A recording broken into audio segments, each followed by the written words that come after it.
స్కూల్లో గొడవలు జరగడం కామన్, కానీ ఒక్కడితోనే గొడవ పడడం కామన్ కాదు కదా. నా లైఫ్ లో ఒకడు ఉండేవాడు. నేను 9th క్లాస్ చదువుకునేటప్పుడు రోజు వాడితో గొడవ ఉండేది నాకు. లైక్ వాడు నన్ను కొట్టేవాడు, నేను వాడిని కొట్టేవాడిని. ప్రతి క్లాస్ లోని ఒకడు ఇలాగే ఉంటాడు. మనం ఏమీ చేయకపోయినా వాడు మనల్ని కెలుగుతానే ఉంటాడు. నన్ను ఒకడు బాగా కెలిగేశాడు. ఇంకో ఒక రోజు నేను తట్టుకోలేక వాడిని చిత్తగా బాధేశాను. వాడు ఊరుకుంటాడేంటి మీరు కొట్టేయడానికి వస్తే.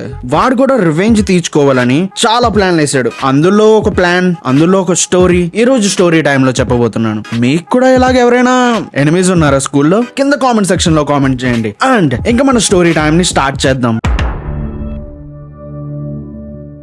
హలో పిల్లలు, welcome back to the story time with cake. నాకు 15 years ఏజ్ ఉన్నప్పుడు రాజమండ్రికి 9th క్లాస్ చదువుకోవడానికి వెళ్ళాను. ఆ స్కూల్ పేరు వచ్చి శ్రీ చైతన్య. ఈ స్కూల్లో మెయిన్లీ హాస్టల్ ప్లస్ స్కూల్ రెండు ఉంటాయి. అండ్ హాస్టల్ వాళ్ళందరినీ ఒక సెపరేట్ రూమ్ లో ఉంచుతారు, అండ్ డే స్కాలర్స్ అందరినీ ఇంకో సెపరేట్ రూమ్ లో ఉంచుతారు. అండ్ మా క్లాస్ రూమ్ పేరు వచ్చేసి RJY1. ఈ క్లాస్ రూమ్ లో ఓన్లీ బాయ్స్ మాత్రమే ఉంటారు. ఒక స్ట్రెంత్ ఒక 51 మెంబర్స్ దాకా ఉంటారు. అండ్ ప్రతి క్లాస్ లోనే ఉన్నట్టే ఇందులో కూడా ఒక గ్రూప్ ఉంటుంది. ఆ గ్రూప్ పని ఏంటంటే రోజుకు ఒకరిని పట్టుకోవడం, వాడిని ఏడిపించడం. లైక్ వీళ్ళు ఎలాంటి వాళ్ళంటే టీచర్స్ వీళ్ళ మీద ఉండే ఒపీనియన్ ఏంటంటే వీళ్ళని అసలు కెలకూడదని. ఒకవేళ కెలిగితే మన మీద కూడా పంచులేసేసి మనల్ని కూడా నవ్విపించేలాగా, అంటే స్టూడెంట్స్ అందరూ నవ్వుతారు వీళ్ళని ఏమన్నా అంటే వాళ్ళు టీచర్స్ మీద పంచులేసేవాళ్ళు అనమాట. కానీ టీచర్స్ వాళ్ళని ఏమీ చేసేవారు కాదు. దీంతో టీచర్స్ కూడా వీళ్ళకి భయపడేవారు. అండ్ ఈ గ్రూప్ టీమ్ లీడర్ వచ్చేసి కన్నా అని ఒకడు ఉంటాడు. వీడు ఈ టీం నంతా లీడ్ చేస్తా ఉంటాడు. నాకు గొడవైంది శివ బాయ్. ఈయనందరూ శివ బాయ్ అని పిలుస్తారు. అండ్ వీళ్ళు స్కూల్ కి వచ్చి డైలీ ఏం చేస్తారంటే, ఒకటి బ్యాక్ బెంచ్ లో కూర్చుని మాట్లాడుకుంటా ఉంటారు, లేదా బయట కూర్చుని మాట్లాడుకుంటా ఉంటారు. వీళ్ళు క్లాస్ రూమ్ లో ఉండేది చాలా తక్కువ సేపు, కానీ బయట వీళ్ళు వేరే క్లాస్ లో ఉండడానికి చాలా ఇష్టపడతా ఉంటారు. ఇంకా స్టోరీని స్టార్ట్ చేస్తే ఫస్ట్ పీరియడ్ ఎవరు రాలేదని నేను స్లీప్ వేస్తాను అనమాట. అంటే మాకు హాస్టల్లో ఎక్కువసేపు పడుకోవడానికి అవకాశం దొరకదు కాబట్టి మేము క్లాస్ రూమ్ లో ఎప్పుడైతే ఖాళీగా దొరుకుతుందో అప్పుడు పడుకునే పోయేవాళ్ళం. అలా హాయిగా పడుకున్న తర్వాత ఎవరో వెనకాల నుంచొని చాక్ పీసులు నా తల మీద వేస్తున్నారు. అలా వేసినట్టు నేను సడన్ గా లేచి బ్యాక్ కి తిరిగితే ఎవడు పనులు చేసుకుంటా వెళ్ళిపోతున్నాడు. నేను అనుకున్నాను ఎవరైనా మామూలుగా ఇస్తున్నప్పుడు నాకు తగిలిందేమో అని. మళ్ళీ నేను పడుకున్నాను. అలా పడుకున్న కొద్దిసేపటికి మళ్ళీ ఎవరో చాక్ పీస్ ఇచ్చి కొట్టారు. ఈసారి చాలా గట్టిగా తగిలింది. నేను మళ్ళీ వెనక్కి సడన్ గా తిరిగినట్టునే ఎవరి పనిలో వాళ్ళు ఉన్నారు. నాకు ఎవరి మీద డౌట్ కూడా రావట్లేదు, అంత బాగా యాక్టింగ్ చేస్తున్నారు వాళ్ళు. నాకు అర్థమైనప్పుడు ఎవడో కావాలని నన్ను కొట్టడానికి ట్రై చేస్తున్నాడు, నన్ను ఒక ఫూల్ లాగా అనుకుంటున్నాడు అని నేను అనుకున్నా. దాని తర్వాత పక్కనుండే మా ఫ్రెండ్ కి చెప్పా. మా బెంచ్ లో మొత్తం 3 ఉంటారు. ఆడితో చెప్పిన తర్వాత, అరే ఇలా చూడరా నన్ను ఎవడో వెనకాల నుంచి కొడుతున్నాడు, నువ్వు చూడు ఎవడైతే కొడుతున్నాడో వాడి పేరు నాకు చెప్పన్నాను. ఆ సరేరా చెప్తానని నేను పడుకున్న కొద్దిసేపటికి మళ్ళీ ఎవరో చాక్ పీస్ తో కొట్టారు. ఇంకా నాకు చాలా బీపీ వచ్చేసింది. ఎవడో తెలిస్తే గనక డైరెక్ట్ ఆడి దగ్గరికి వెళ్ళి కొట్టేద్దాం అనుకున్నా. ఇంకా మా ఫ్రెండ్ ని అడిగాను, అరే ఎవడు కొట్టాడరా అంటే, అరే శివాబాయి గడు కొట్టాడరా, ఆడే నీ మీద చాక్ పీస్లు ఇందాక నుంచి నిసురుతున్నాడు అని నా బెంచ్ మేట్ చెప్పాడు. చెప్తే నేను డైరెక్ట్ ఆ శివాగాడు ఆడు వైపు తిరిగి, అరే శివ ఎందుకురా కొడుతున్నావు అంటే వాడు అన్నాడు, అరే నేను ఎప్పుడు కొట్టాను రా అంటున్నాడు. అరే నువ్వే కదరా కొట్టావు, ఎందుకురా నాటకాలు ఆడుతున్నావు అన్నాను నేను. ఆడు ఇంకా బేస్ వాయిస్ తో అరే నేను కొట్టలేదురా అని గట్టిగా అరుస్తున్నాడు. దీంతో నాకు చాలా కోపం వచ్చేసి ఇంకాడికి డైరెక్ట్ గా చెప్పడం జరిగింది, అరే ఈసారి గనక నాకు చాప్ పీస్ పడింది అనుకో డైరెక్ట్ గా వచ్చి నేను కొట్టేస్తాను రా అన్నాను. ఆడంటున్నాడు పక్క నుంచి, అరే నేను కొట్టలేదురా అంటున్నాడు. ఇంకా నేను సరే ఈసారి వదిలేద్దాం, ఇంకోసారి కనుక కొడితే డైరెక్ట్ ఆడు ప్లేస్ కి అని కొట్టేద్దామని ఫిక్స్ అయిపోయా. మళ్ళీ పడుకున్నాను నా బెంచ్ మీద. అలా పడుకున్న తర్వాత మళ్ళీ ఆడు ఏం చేశాడంటే ఇంకా గట్టికి కొడదామని వాళ్ళ ఫ్రెండ్స్ తో చెప్పి, అరే ఆడి మీద చాక్ పీస్ లేయనరా అన్నాడు. దీంతో ఆ బ్యాక్ బెంచ్ లో ఉండే ప్రతి ఒక్కరు నా మీద చాక్ పీస్ లేయడం మొదలు పెట్టారు. సడన్ గా లేచి ఇంక ఈడే కొడుతున్నాడని నా ప్లేస్ లోంచి లేచి ఆడి ప్లేస్ లోకి వెళ్ళి ఆడు కాలర్ పట్టుకున్నట్టునే అరే కొట్టేస్తావరా అన్నాడు.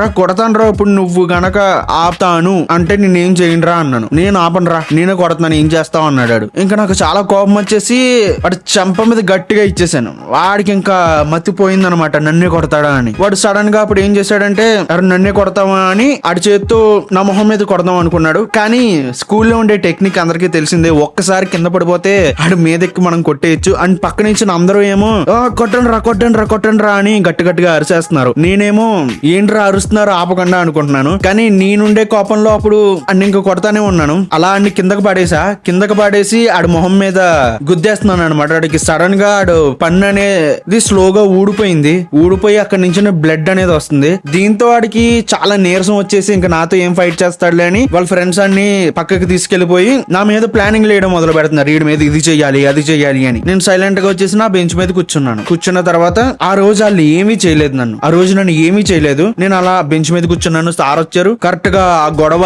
కంప్లీట్ అయిపోయినట్టు సార్ వచ్చారు అనమాట. ఏం టైమింగ్ మా సార్ది. ఆ గొడవ అలా కంప్లీట్ అయిపోయింది. అలా మా సార్ వచ్చారు. ఇంకా క్లాసెస్ అన్ని అలా జరుగుతూ ఉన్నాయి. నేను అనుకుంటున్నానేమో వాళ్ళు నన్ను కొడతారు, వాళ్ళు బ్యాచ్ అంతా వచ్చేసి నా మీద అటాక్ చేస్తారని నేను ఫీల్ అయిపోయి నేను చాలా భయపడిపోతున్నాను. కానీ ఆ రోజు మొత్తం వాళ్ళు ఏమీ చేయలేదు నన్ను. నాకు అర్థమైంది వీళ్ళు రేపటికి ఏదో పెద్దగానే ప్లాన్ చేస్తున్నారని. అలా నేను నా హాస్టల్ రూమ్ లోకి వెళ్ళిపోయా. రూమ్ లోకి వెళ్ళిపోయిన తర్వాత దీని గురించి అందరూ డిస్కషన్ అనమాట. అరే ఈడు అలా కొట్టాడంట, అటు పన్ను అనేది ఇరిగిపోయింది. ఫుల్ హాస్టల్ మొత్తం నా గురించే మాట్లాడుకోవడం మొదలు పెట్టింది. ఎరా నువ్వు శివబాయిని కొట్టేసావంట కదరా, అరే వాళ్ళతో ఎందుకు పెట్టుకున్నావురా, వాళ్ళు చాలా దారుణం రా బాబు, నీ మీద ఖచ్చితంగా రివెంజ్ తీర్చుకుంటారని మా రూమ్ లో ఉండే వాళ్ళందరూ నాకు చెప్తున్నారు. దీంతో నాకు నా పని అయిపోయింది అనుకున్నాను నేను. అలా పొద్దున్నే క్లాస్ రూమ్ లోకి వెళ్ళిన తర్వాత నిన్న రాను సార్ ఈ రోజు వచ్చేసారు అనమాట. వచ్చేసిన తర్వాత నేను స్లోగా నా బ్యాగ్ ఓపెన్ చేసుకుని నా స్పెట్స్ అనేవి తీసుకుంటున్నాను. అలా స్పెట్స్ తీసుకుందామని నా బ్యాగ్ అనేది ఓపెన్ చేశాను. ఓపెన్ చేస్తే నా స్పెట్స్ లేవు బ్యాగ్ లో. ఆ స్పెట్స్ పెట్టుకోకపోతే నాకు బోర్డు కనిపించకపోతే నాకు డౌట్ వచ్చేసింది ఈ శివ గ్యాంగే తీసేసిందని. దీంతో శివగడు వైపు చూసి ఎర్ర నా స్పెట్స్ తీసావా అని అడిగాను. అంటే సైకిల్ చేశాను అనమాట నా స్పెట్స్ తీసావా అని. దాంతో ఆడు నా వైపు చూసి గుద్దినట్టు ఇలాగా పెట్టాడు. దీంతో నాకు అర్థమైపోయింది వీళ్ళు ఎవరో తీసేసారని. ఇంకా నాకేం అర్థం కాక సార్ దగ్గరికి వెళ్ళిపోయాను డైరెక్ట్. సార్ నాకు స్పెట్స్ పెట్టుకోకపోతే ఏం కనిపించదు, ఆ శివగాడు నా స్పెట్స్ దొబ్బేసాడని చెప్పా. దాని తర్వాత సార్ అన్నారు, ఎరా శివ నువ్వేమైనా స్పెట్స్ తీస్తే ఇచ్చారా, ఆడికి కనిపించదంట, ఆడి స్పెట్స్ ఆడికి ఇచ్చా అని మా సార్ చెప్పారు. దాని తర్వాత శివ అన్నాడు, సార్ నేనేం తీయలేదు సార్, ఆడిది ఎందుకు నేను తీస్తాను సార్ అని శివ చెప్పాడు. శివ చెప్పిన వెంటనే నాకు ఆడి ఫేస్ చూసినప్పుడు తెలిసిపోతుంది ఆడే తీసాడని. ఆడు కావాలని నవ్వుతున్నాడు కూడా. ఎలాగంటే నేనే తీసాను రా ఏం పీకుతావు అన్నట్టు ఆడు చూస్తున్నాడు. కానీ మనం ఏం చేయగలం, ఆడితో మళ్ళీ గొడవ పడితే మళ్ళీ ఆడు ఏం చేస్తాడని నాకు ఇంకో భయం కూడా ఉంది. దీంతో నేను సార్ మీరే ఏదోలా ఇప్పించండి సార్, నాకు సంబంధం లేదన్నాను. అన్నట్టునే సార్ ఆడు ప్లేస్ దగ్గరికి వెళ్ళి, అరే ఇచ్చారా తొందరగా ఇచ్చే క్లాస్ స్టార్ట్ చేయాలి, లేట్ ఎందుకు చేస్తున్నారు మీరు, నా దగ్గర ఇలా గొడవ పడకండి, ఆడి స్పెట్స్ ఆడికి ఇచ్చేస్తే క్లాస్ స్టార్ట్ చేస్తాను అన్నారు. దీంతో ఆ శివగాడు ఏం చెప్తున్నాడంటే, సార్ నా దగ్గర లేదు, కావాలంటే ఎవరినైనా అడగండి, నా దగ్గర ఉంటే తీసుకోమనండి అని శివ చెప్పాడు. శివ చెప్పిన వెంటనే నేను ఆడ బ్యాగ్ లో ఎతకడం మొదలు పెట్టా. కానీ ఆడ బ్యాగ్ లో లేదు. దీంతో నేను వెళ్ళిన బెంచ్ లో కూర్చున్న తర్వాత వాడు నా పేరు పిలిచి, ఇదిగోరా స్పెట్స్ ఎక్కడ ఉందో తీసుకోరా అని చాలా కోపం తెప్పించేసేలా మాట్లాడుతున్నాడు అనమాట. దీంతో నా స్పెట్స్ కనిపించినాయి అని నేను వెంటనే ఆడి దగ్గరికి వెళ్ళిపోయి స్పెట్స్ ఇరా అన్నాడు. నేను వెళ్ళేలోగే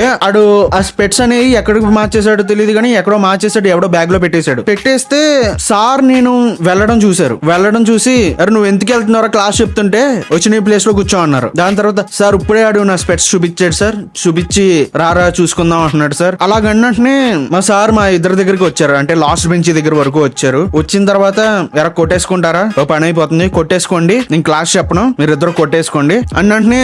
ఇంకా ఇద్దరికి చాలా బీపీగా ఉన్నాం కాబట్టి ఆ సార్ కొట్టేసుకుంటాం సార్ అన్నాను నేను. సార్ ఏమన్నా సరదాగా అన్నారేమో అని నేను అనుకుంటున్నా, కానీ సార్ సరదాగా ఏమనలేదు, నిజంగానే కొట్టేసుకోమని అంటున్నారు. దీంతో ఫస్ట్ శివగడు నా మీద చెయ్యిలా పెట్టాడు. చెయ్యి పెట్టి నా మొహం మీద మళ్ళీ కొట్టేశాడు అనమాట. కొట్టేసినట్టునే అరే నిజంగా కొట్టేస్తున్నాడు, సార్ ముందే కొట్టేస్తున్నాడు అని నాకు భయం వేసింది. మళ్ళీ సార్ ముందు నేనేమైనా కొడితే పెద్ద ప్రాబ్లం ఏమైనా అయిపోతుందని నేను కొట్టలేదు ఫస్ట్ దెబ్బ. అండ్ మళ్ళీ సెకండ్ దెబ్బ కొట్టేటప్పుడు సార్ ఏమీ ఆపట్లేదు, కొట్టేసుకోండి అంటున్నారు. అండ్ క్లాస్ లో ఉండేవాళ్ళు ప్రతి ఒక్కళ్ళు మా వైపు చూసి ఇంకా కొట్టుకోండిరా అని వాళ్ళేమో అరుపులు. దీంతో ఆ రెండో దెబ్బ కూడా తినేసిన తర్వాత నాకు అర్థమైపోయింది సార్ ఏమో ఆపరు, నువ్వు కూడా అని కొట్టేయని. అలా నేను నా చెయ్యబెట్టి అన్ని కొట్టేసి ఇద్దరికి బాగా దెబ్బలు తగిలినాయి. అలా తగిలిన తర్వాత నా బెంచ్ లో ఉండే నా ఫ్రెండ్ మాత్రం నా దగ్గరకు వచ్చి ఇద్దరిని ఆపి మమ్మల్ని ఇద్దరిని ఒక చోట కూర్చోబెట్టిన తర్వాత మా సార్ ఏమన్నారంటే, అరే మీరిద్దరు క్లాస్ లో ఉండదురా బయటకు వెళ్ళిపోండి అన్నారు. బయటకు వద్దు కానీ మీ క్లాస్ టీచర్ దగ్గరికి తీసుకెళ్ళండి రా అన్నారు. అలాగని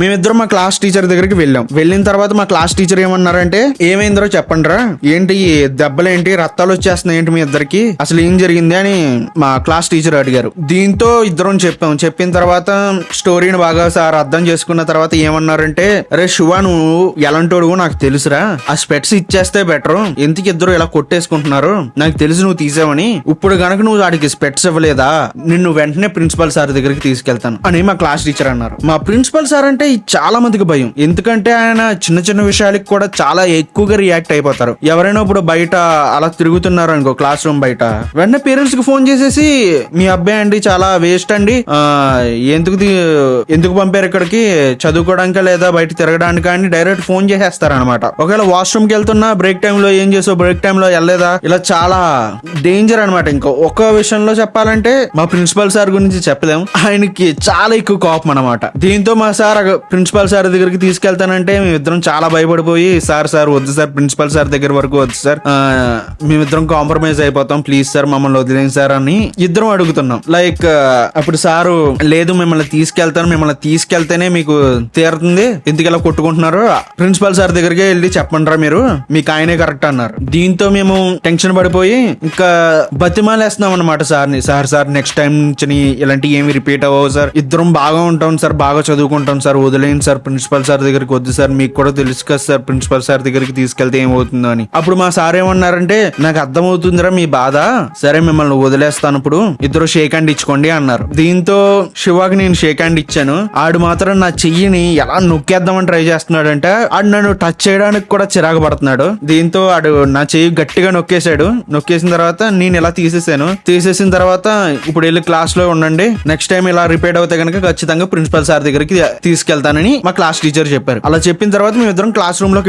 వెళ్ళిపోయిన తర్వాత నా స్పెట్స్ అనేవి ఎక్కడ ఉన్నాయో నేను వెతుక్కోవడం మొదలు పెడితే ఎవరైతే ఇందాక గొడవ ఆపారో మా ఫ్రెండ్ అతను చెప్పాడు అనమాట నాకు ఏంటంటే, అరే నీ స్పెట్స్ తీసుకొచ్చి నీ బ్యాగ్ లోనే పెట్టేశారా, కావాలంటే చూసుకో అన్నాడు. నేను నా బ్యాగ్ ఓపెన్ చేసి చూస్తే నా స్పెట్స్ అక్కడే ఉన్నాయి. దీంతో గొడవ అయిపోయింది అనుకోద్దు, ఇంకా చాలా గొడవలు జరిగినాయి. కానీ ఇవన్నీ ప్రిన్సిపల్ సార్ కి మా క్లాస్ టీచర్ కి ఎవరికి తెలియదు, ఓన్లీ ఇది మా క్లాస్ రూమ్ వాళ్ళకి మాత్రమే తెలుసు అనుకుంటా. నాకు తెలిసి మీ లైఫ్ లో కూడా ఒకడు ఉంటాడు మిమ్మల్ని చాలా తిప్పలు పెట్టుంటాడు. వాడు మిమ్మల్ని ఎలా తిప్పలు పెట్టాడో కామెంట్ సెక్షన్ లో కామెంట్ చేయండి. అండ్ ఇవే కాదు, నేను హాస్టల్ కి ఫస్ట్ టైం వెళ్ళినప్పుడు ఏం జరిగిందో తెలుసుకోవాలనుకుంటే గనక ఇక్కడ కనిపిస్తున్న వీడియోని క్లిక్ చేయండి. And see you in the next video.